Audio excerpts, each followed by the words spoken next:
Om Swastiastu. Halo semuanya, pada kesempatan video kali ini saya Kak Windy Nariasih dengan NIM 2411031109 dari kelas 4A, dan video kali ini saya akan membuat langkah-langkah analisis korelasi. Tanpa panjang lebar, langsung saja ke videonya. Halo semuanya, di video kali ini saya Windy akan mencoba untuk menjelaskan langkah-langkah analisis korelasi menggunakan aplikasi SPSS. Namun sebelum ke aplikasi SPSS, di sini kita terdapat 3 variabel yang dimana kita buat dulu hasil belajarnya, karena di sini arahannya kita disuruh membuat 3 tabel, yaitu ada hasil belajar, motivasi belajar, dan juga kecemasan belajar. Yang pertama itu tabel menunjukkan hasil belajar. Kita buat dulu rentangannya itu ada 60 sampai 90. Oke, kita buat.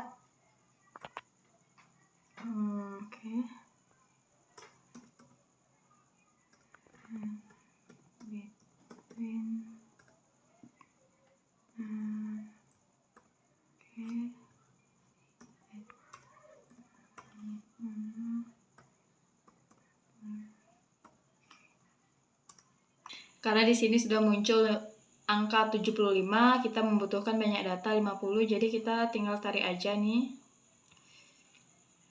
sebanyak 50. Nih, sudah muncul. Lalu kita buat tabel yang kedua. Baik, pada tabel kedua, karena kita menggunakan range between ini 1,5, jadi angkanya itu muncul. Kita butuhkan banyak datanya 50. Kita tarik.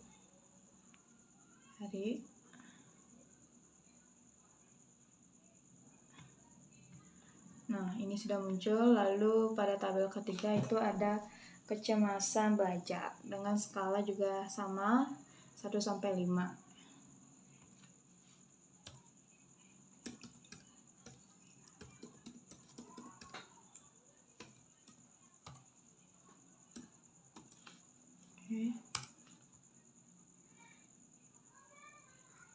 Kita tarik sebanyak 50 data. Ini kita sudah mendapatkan. Lalu kita pindahkan tabel yang pertama ke SPSS di sini, dan kita blok semuanya dengan Ctrl C dan pindahkan ke SPSS-nya pada data view. Di sini kita klik Ctrl V. Lalu lakukan hal yang sama pada sisa tabelnya, yang ini juga sama kita lakukan.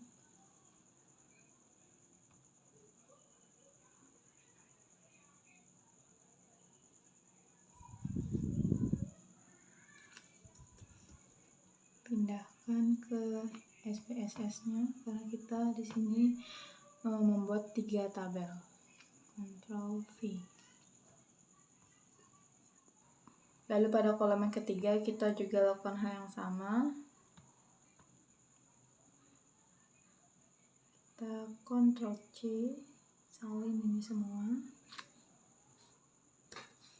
Lalu pindahkan ke aplikasi SPSS-nya. Ctrl V. Nah, di sini sudah semuanya pindah. Lalu jangan lupa ke variable view. Kita tambahkan labelnya pada kolom pertama. Yang pertama itu ada hasil belajar.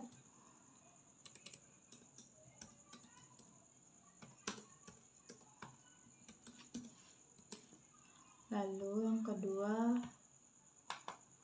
ada motivasi belajar.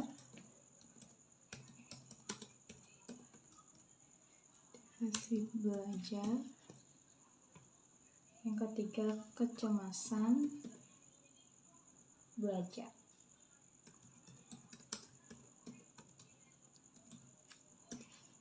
Oke, sudah.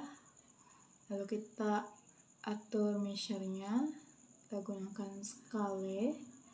Lalu pada motivasi belajar kita gunakan ordinal, dan juga sama yang ketiga ordinal. Dan juga atur desimalnya, karena pada angka sebelumnya itu menunjukkan nilai bulat. Kita gunakan 0 desimalnya.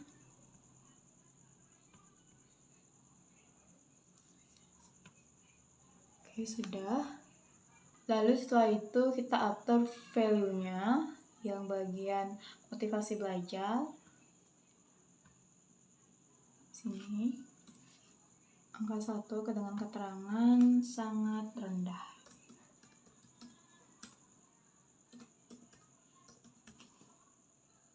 Sampai yang kedua itu rendah. Kita add. Yang ketiga sedang.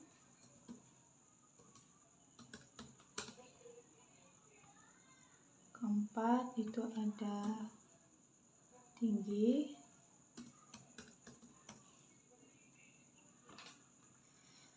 Yang kelima sangat tinggi.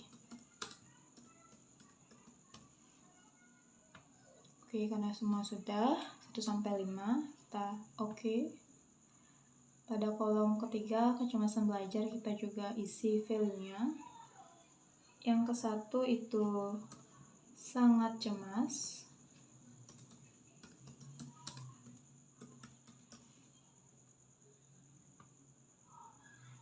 Yang kedua cemas.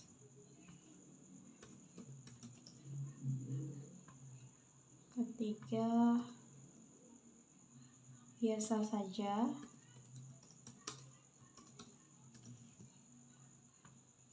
Lalu yang keempat itu keterangannya tidak cemas.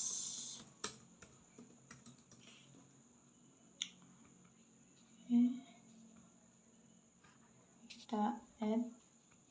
Yang kelima sangat tidak cemas.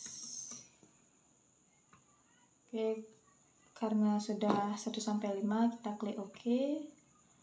Lalu kita ke analisis datanya.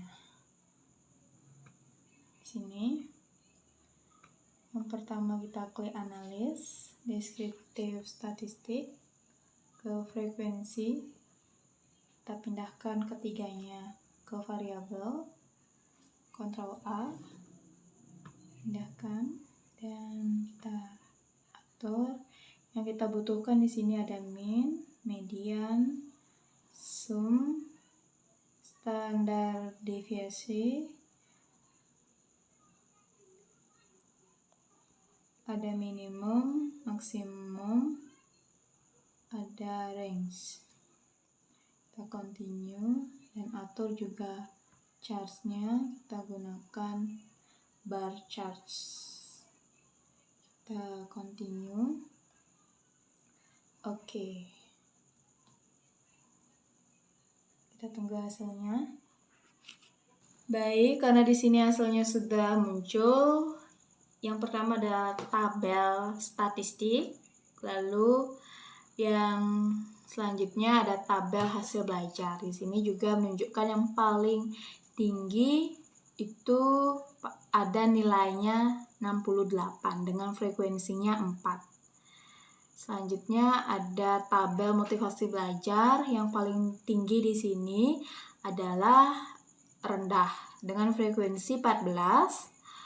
Dan kecemasan belajar pada tabel ini yang paling tinggi itu menunjukkan biasa saja dengan frekuensi 13.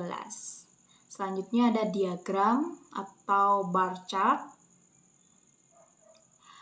Dan diagram ini pada hasil belajar yang paling tinggi itu menunjukkan angka 68. Ya, di sini yang paling tinggi 68. Selanjutnya pada diagram ini motivasi belajar yang paling tinggi ialah rendah. Selanjutnya ada diagram yang ketiga, itu diagram bar. Di sini menunjukkan yang paling tinggi adalah biasa saja pada kecemasan belajar. Baik, selanjutnya kita ke analis karena kita sekarang menuju ke uji normalitas. Deskriptif statistik, lalu ke explore. Lalu kita pindahkan di yang ini, ketiganya, ke dependent list. Kita klik both, lalu kita klik plots. Karena kita ke normality, kita harus mengklik normality plots with test. Continue, lalu kita klik OK.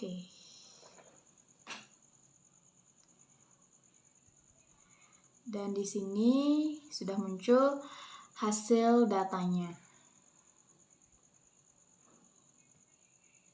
Di sini kita melihat dan mengetahui bahwa pada normality ini terdapat dua bagian, yaitu ada Kolmogorov-Smirnov dan juga Shapiro-Wilk.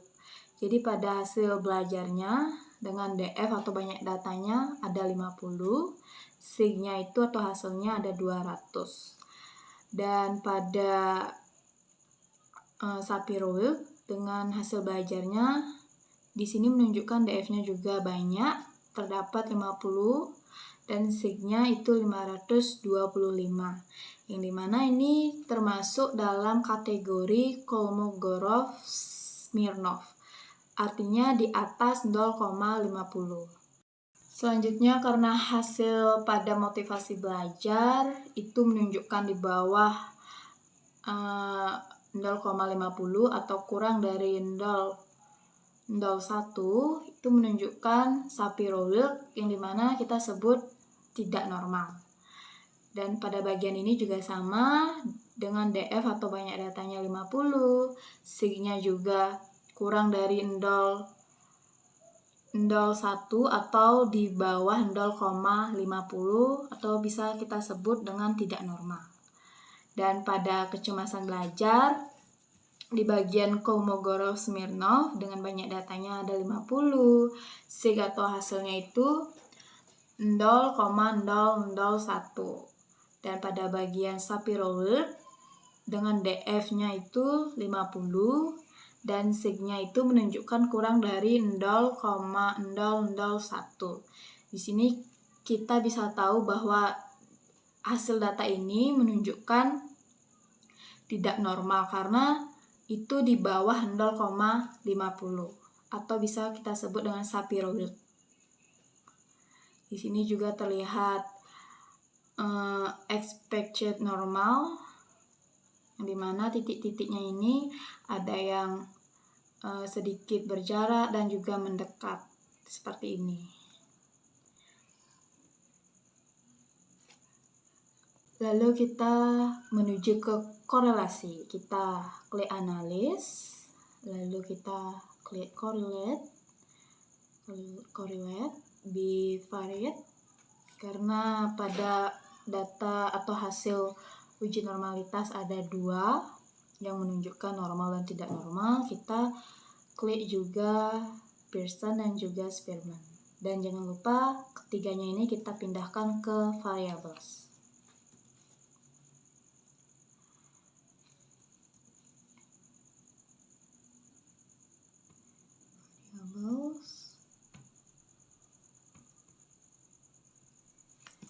Karena ketiganya sudah pindah ke variables dan juga klik Pearson dan juga Spearman, kita klik OK. Karena hasilnya juga sudah muncul dengan cepat, kita bisa melihat di bagian correlation. Di sini ada tabelnya ya teman-teman. Yang pertama ada hasil belajar dengan sig-nya itu tidak menunjukkan angka, lalu N-nya itu terdapat 50 banyak datanya, Dan di sini juga motivasi belajar dengan SIG-nya itu 827, banyak datanya 50. Kecemasan belajarnya juga menunjukkan SIG-nya itu 945 dengan banyak data 50. Jadi karena hasilnya ini di atas 0,50, di sini kita artikan itu tidak ada korelasi. Begitupun juga pada bagian motivasi belajar, kita lihat pada SIG-nya ada 827, hasilnya motivasi belajarnya juga tidak menunjukkan angka atau tidak ada. Lalu kecemasan belajarnya itu menunjukkan 789. Sama seperti sebelumnya, itu artinya tidak ada hubungan ataupun tidak ada korelasi dan bisa masuk ke dalam kategori 0 di atas 0,05. Dan pada bagian correlation ini juga terdapat 3 bagian atau 3 variabel. Yang pertama ada hasil belajar dengan SIG atau nilainya itu menunjukkan tidak ada angka. Di sini hanya menunjukkan titik. Banyak datanya 50. Lalu pada SIG yang bagian ini itu juga menunjukkan 593, atau bisa kita sebut tidak ada korelasi, tidak ada korelasi ataupun tidak ada hubungan karena di sini menunjukkan di atas 0,50.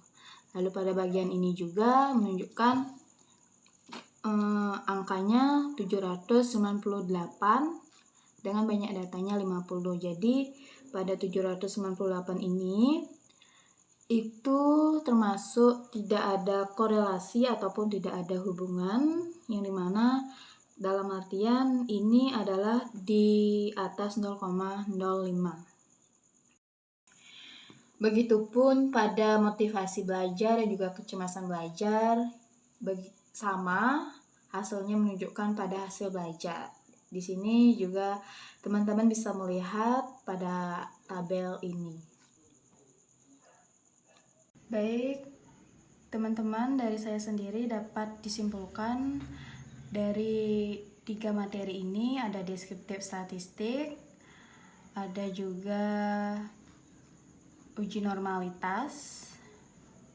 Di sini teman-teman bisa melihat dan juga memahami secara baik karena di sini hasil datanya juga sudah menunjukkan yang sesuai. Lalu ada korelasi, teman-teman. Kita bisa di sini ada korelasi. Jadi ketiga materi ini pada langkah-langkah video ini tentunya sangat penting dan juga bisa dipelajari dengan baik dan juga teliti ketika kita mendapatkan hasil datanya seperti itu. Jadi kedepannya aplikasi SPSS ini tentunya sangat amat bermanfaat baik di kehidupan kita masing-masing dan kita bisa gunakan aplikasi ini sesuai dengan kebutuhan kita. Jadi semisal teman-teman mendapatkan sebuah data seperti ini, teman-teman bisa gunakan langkah-langkah di dalam video ini dan gunakan juga aplikasi Excel dan juga aplikasi SPSS-nya. Jadi seperti itu yang bisa saya videokan, saya tampilkan. Jika ada salah kata mohon dimaafkan. Saya tutup dengan Paramasanti. Om Santi Santi Santi Om. Terima kasih.